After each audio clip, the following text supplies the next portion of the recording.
In 2019, I ran from Asia to London. In 2024, I ran the entire length of Africa.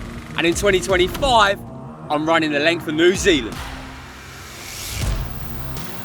In this episode, we fly to the other side of the world to get to New Zealand. Get used to this, you know. We pick up the new wagon. What a weapon. You meet my new crew, and the ones and twos return. Come on! But I quickly realise that I'm not the same man from Africa. Here we go again, boys and girls. We're back. New project, new country, fresh set of tarmac to smash up. England to New Zealand. Let's go. It feels surreal, really. A couple years ago, I was running across Africa, scraping pennies together, trying to make it happen. It's mad to think how far things have come. But underneath it all, nothing's changed. I'm still just a lad chasing the next big adventure, still buzzing off the unknown, still hungry to see what I'm made of. There's something magic about this part of the journey, the bit where everything's ahead of you. Feet not quite on the ground yet, but heart already in it. And that was before I was greeted at the airport with this.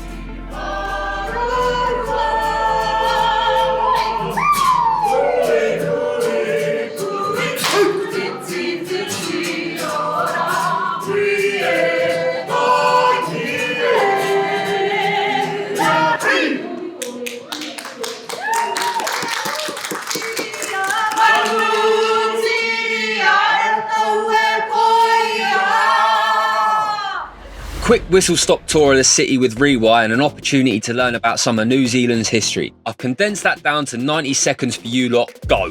So first up, the OGs of New Zealand, the Maori. Rocked up over 700 years ago in double-hulled sailing canoes, also known as waka. They built a thriving culture full of warriors, artists, navigators, gardeners, and some of the most elite tattoos the world has ever seen. Then, in 1642, a Dutch bloke called Abel Tasman rocks up looking for new trade routes. But let's just say first impressions weren't great. Bit of a scrap with the locals and he sails off without setting foot on land. Until 1769, when in comes Captain James Cook and maps the place out. And suddenly, New Zealand is on Europe's radar. British settlers start arriving, which, let's be honest, leads to a few misunderstandings over land ownership. Then, in 1840, we get the Treaty of Waitangi. British and Maori leaders sign a deal to work together, but depending on which translation you read, things get a bit murky. Land confiscations, wars, all sorts. Despite all the dramas, New Zealand starts building its own identity. In 1893, they become the first country in the world to give women the right to vote. Absolute pioneers. By 1947, they're fully independent and the last generation have been facing up to their history and the breaches of the Treaty of Waitangi. Today, they lead the world in rugby, coffee, and making Brits jealous of their quality of life. So that's your 90-second history lesson on New Zealand complete. Class dismissed. Time to go and run the length right from the bottom to the top. Let's go.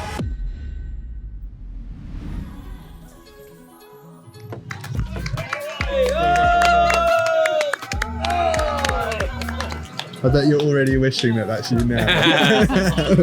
How was it? Good, eh? So much different to what I expected it to be. Like the benefits of just meeting people and being part of the culture of the trail, far and above anything I could have imagined. Well, congratulations, man. Yeah, well, we got to get it. We got to get a picture together. Yeah, he's got a record. This guy's got Dan. Watching this lad finish fired me up for the mission ahead. Everything was coming together and we just needed the last team member to arrive. It's Nellie's younger and better looking cousin, Aldona. Hello, boys. Yeah, boy. Yeah, boy. What a weapon. What an upgrade. I'm a big motorhome fan. That's tall as well, mate. Oh, Look at this. We've got a full-on dining area. Big bed up here. Whoa. Look at the size of it, mate. Cut some footage of Nelly right now. Boys, we made it. Come on. We've got a sink. Whole little kitchen, eh? There's a whole bathroom in there. Yeah, mate. Yeah. I feel like if there's a set of people that are going to appreciate this, it will be our YouTube audience because they are used to seeing Nelly and they'll know what I'm saying when I tell them this is like the maddest upgrade you've ever seen in your life. Upgraded bus, upgraded crew. And talking of crew, let me introduce you to the team who are making this mission possible. Toby, director, cinematographer. Smashed the Euros with him last summer, from Devon, loves fish, hates Spurs. Luca, met through running years ago, been smashing it in social media since. He's here to capture every mile, meltdown and moment. Ben, been mates since we were 5 years old, kicking ball at the world famous Worthing United. He's running logistics on ground. Ah, this is so cool. Yo. What a way to wake up the neighbours here. Would you say you're a morning person? You give that energy. I'm a 24/7 kind of person. It's because I've popped a little caffeine. Yeah, probably, yeah. You're quite perky this morning. Do you know what it is? It might just be waking up in London makes me miserable. I think van life in general, your day starts as soon as you wake up. You got to get out of bed because you're in a van, and then you got to come outside, and now the day started. You excited for this pie? Mate, can't wait. Butter chicken, gonna be Butter unreal. chicken pie. It's been recommended, so. Amazing. Match boiling. Good though? That's really good. It's like a layer of cheese. Look at that bad boy. That's unreal. With pie scranned and route set, there was only one thing left to do.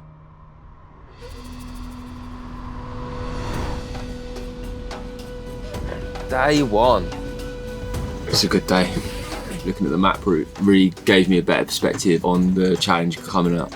There's going to be a lot of navving, there's going to be a lot of mountains, muddy trails, dicey to get through.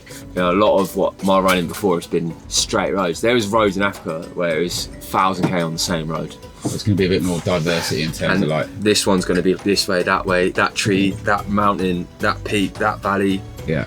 So I think it's actually going to be quite different. Give me 3 questions you want to ask yourself when you finish. First one is, do you still want to run? What did you learn along the way? Third one, how has the run changed you? Yeah, I like that. Sick. Fire up, boys. Time to bang it. All right, boys and girls, the time is now. The training's finalised, the preparation is done, and we have a 3,000k trot, the entire length of New Zealand incoming. Let's tear up this trail. Come on! Whoa! Let's go. Let's go. Enjoy it!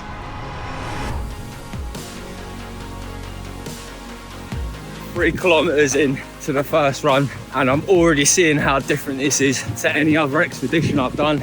But I've just scaled a mountain. One of the things that I'm sensing already is that pace is going to kind of go out the window. Like the trail is going to get pretty technical at times, so I'm going to have to like manage my body to get it used to the vast change up in terrain.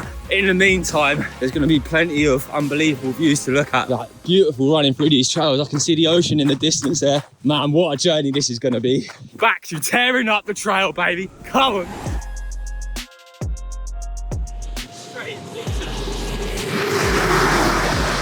How far's that then?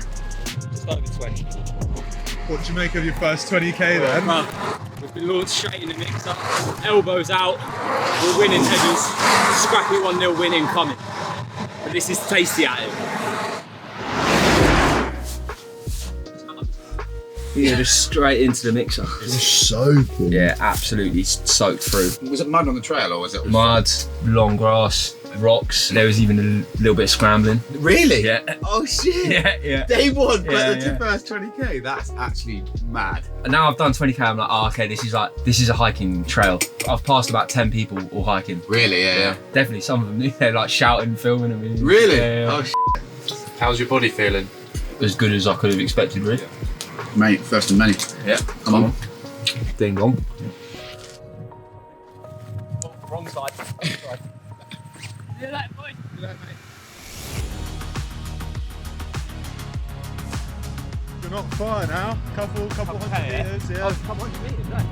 When we arrived here, they said 4 seasons in one day, and they were not joking. Absolutely hooling it down this morning. Afternoon session, sunshine, windy though. The wind never wants to go with me, just wants to make it a bit harder for me. Fair play. Nearly 39k in now. How's the crew settling into van life? Morale's high, Yeah. you know. What I'm interested is when will the first dip be? Obviously we've just started, we're riding high right now, but eventually the buzz of that kind of starts to wear. I'll be interested to see how everyone deals with it. Again, I think you and the boys in Africa, just different beasts, eh? Yeah, I think like it's so nice to run around here. There's literally been a path for the last 10k Super calm. There's not a load of people about, to be honest. There's shops everywhere. Yeah, New Zealand has well and truly greeted you in the way that it promised. Oh mate, it's been phenomenal so far. It's that good. I'm like, shall I move out here? Shall I do it? Right. Nearly the first Mazza of the trip. First Mazza boxed off. Mate, I find it disgusting how you're still breathing. Everyone associates running with the out of breath stuff. As soon as you start hitting distance, if you spent the entire 4 or 5 hours being out of breath, that means that your heart rate is ridiculously high and you just have a heart attack at some point. Yeah. So that's like me on a 5k? Yeah, like, just slow it down, bro. How are you feeling about the last 10k then? Box that off, no prob. We'll wiggle into bed. I reckon get some anti-inflammatories on today because no doubt these legs will be ripe. And then back into the ocean. Back at it, brother! Back out there for the last 10k of day one. All in all, a beautiful mix of scenery, terrain and vibes. However, New Zealand was about to reveal perhaps I'm not as ferocious as my days during Project Africa. You know?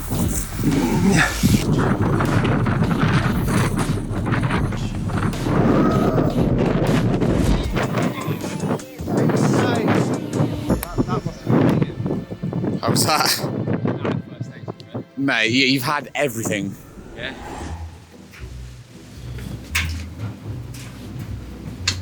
Oh, look. Oh, mate.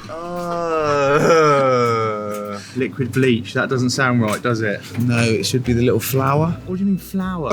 You're not in a garden. Where's the flower? Oh yeah, I see the flower. Shall I just put a bit in all of them? Yeah, look, we'll do that. Bang, bang. Now that's gonna it. Mate, that'll be fine. Gonna break the cheese. Bosh. Oh, they're not soiled, are they? Light. Push what?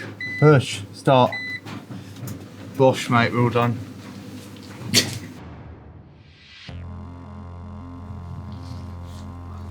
That right hip flex is a bit warming up, he's battering back into shape.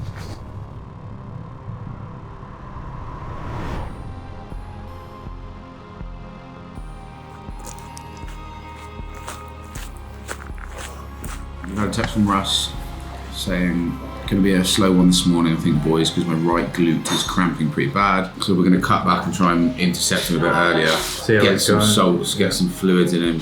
So basically, it's day 2 and Russ is having a hard time. Gonna be real, I've got a really bad cramp actually in my right glute. It's just affecting, well, everything. I can't really run on this right now. Pretty humbling to be fair. Should be flying at this point, but just goes to show like you cannot rest on your laurels. I've kind of came into this thinking, oh, I've banked up a lot of mileage and haven't really put the proper training in, and it's costing me now. Oh no. How is it? Oh dear. Nice, tasty bit of cramp in the right glute. That's what happens when you don't train properly. I'll get some electrolytes on. Yeah. So how far have you covered today already? Not loads, 12 I think. Slow going, innit? Yeah. It's not the first time I've woken up with a 50k ahead of me and I've been limping. But normally it will warm up. But this, it's a cramp and overstrained as well. It's kind of embarrassing because I should have really been in way better physical shape than I have. But You'll get there. Yeah. I don't know if not consuming enough calories is a good. I know you want to lose weight. I think you need to give your body what it needs right now. I found Africa so difficult coming back. I was like craving that comfort, and then that comfort just lingered around. Part of me feels like guilty about that, like, oh, my mentality should be stronger than letting that happen. But then other parts of me are like, to be fair, Africa was my biggest life achievement to date, and like if you can't enjoy that afterwards, then like what's the point of doing these things? Like you need to be able to sit back and go like, oh, like put in the work for a solid year, like I'm chilling out now. It's actually like the end of the world because 2 weeks time I'll be back in shape and it'll be, Yeah. you know, all right. Back in the game. What way am I going? That way? Yeah. Enjoy, mate. Warm him up. Back on road for one final push. My mind was battling with what I was once capable of compared to where I was at now. In Africa, it was get to the top or die trying. Now, on just day 2 of running the length of New Zealand, the doubt was creeping in and making me question whether this was still possible for me. Yo. Yo. Bit ropey, yeah. Yeah. Name a bigger fall off in history than this. This is wild. How did it get this bad? I don't even understand. Well, listen, you're coming to the end of your second day, so you have to take the victories when you can take them. Just gonna have to really push through. Project New Zealand, we've now got to answer the question of like, have I still got it? Right now, I don't even know, but we're gonna find out.